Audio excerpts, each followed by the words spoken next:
Hello friends, a few days ago we were in my grandmother's garden with 3 or 4 family members, and the owner of the garden, his wife, and my daughter were there. It was near sunset and they were preparing dinner. The pot of boiling water in which they were supposed to cook the rice had been boiling for half an hour. It was boiling.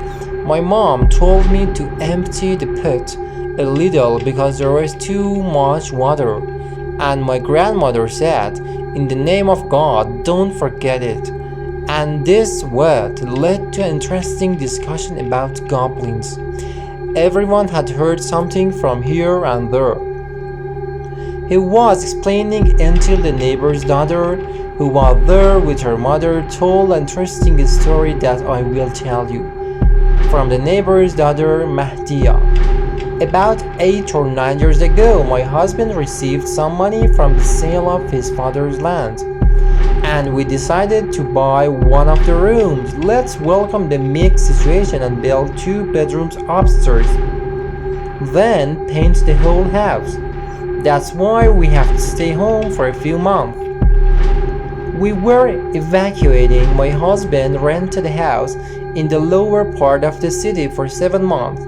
The yard of the house was big, and inside the yard we built 2 separate buildings facing each other. The owner of the house, an old woman named Sogaru, lived in one of them. It has not been a month. We were living there, and whenever I swept the house, I would find a bunch of hair under the carpets, which looked like excess hair that had thickened due to shaving with a razor. I was always thinking, who could it be? At that time, when my children were small, I had 2 daughters, 5 and 2 years old. At first, I thought that my eldest daughter had cut her hair, but it did not look like hair on her head because it was in a twisted state. My eldest daughter would wake up. I would go to collect her bedding, and I would see walnuts placed in her bed. My 2-year-old daughter had not yet fully opened her tongue at that time, but she had recently learned the word yes and no, and whatever you asked her, she would answer with yes or no. In the morning, when he woke up, he would go to the room where I had arranged the gilts on the mattresses and drawn a 13 in front of him. He would sit behind the curtain and talk to someone as if he did it because he always answered yes or no. He would raise his head to look at the mattress as if someone was sitting there talking to him. He would raise his head so much that I was afraid that his neck would hurt. When I wanted to get him, he would scream loudly and get angry and would come and beat me. While before that he did not know how to beat at all. It had been 3 or 4 months I had not seen Miss Sogari. She never leaves the house. One day when I was cooking noodles, I brought her a bowl, and little by little our relationship grew. She likes my little daughter very much. She comes every day to see her. The day she came to our house, I told her about these strange events. She told me that my daughter is not hiding from God. Hey, stepmother, I married a man named Sohrab, and I came here from our city. You wouldn't believe me if I told you that this man was so rude, ignorant, and cruel that there was no limit. His mother was dead, and the rest of his siblings had no relationship with him because they hated too. Only sometimes my big heart hits me.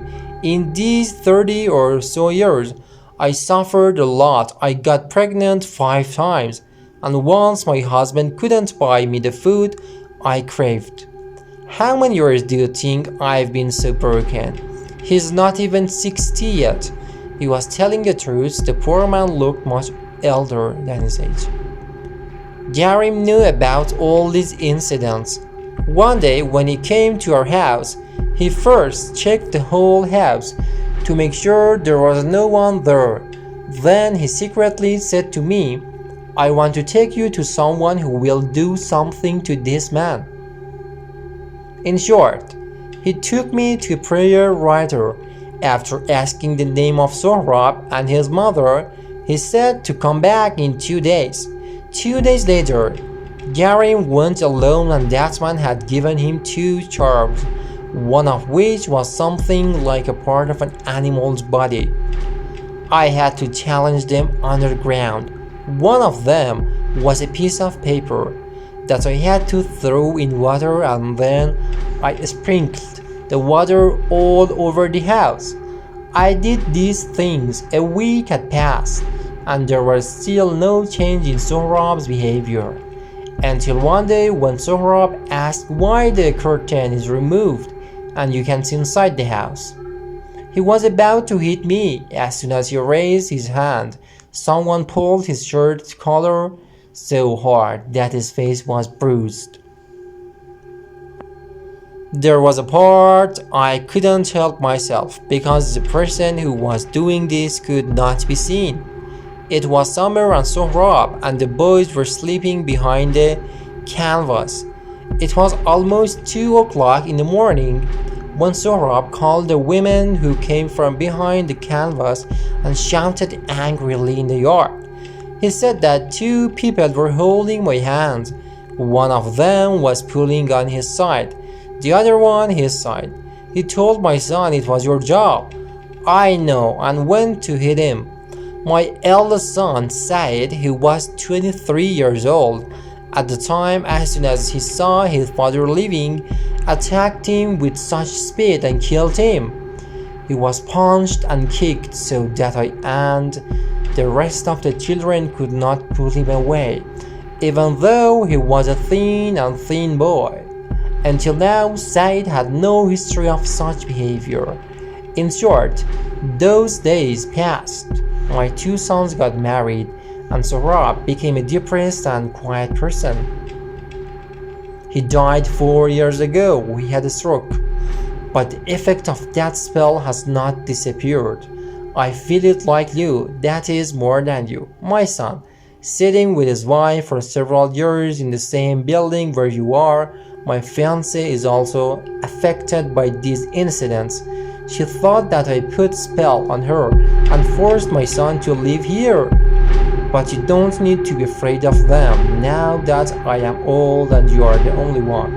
I live at home. My children are rarely angry with me. They have forgotten that I put up with their crazy father because of them.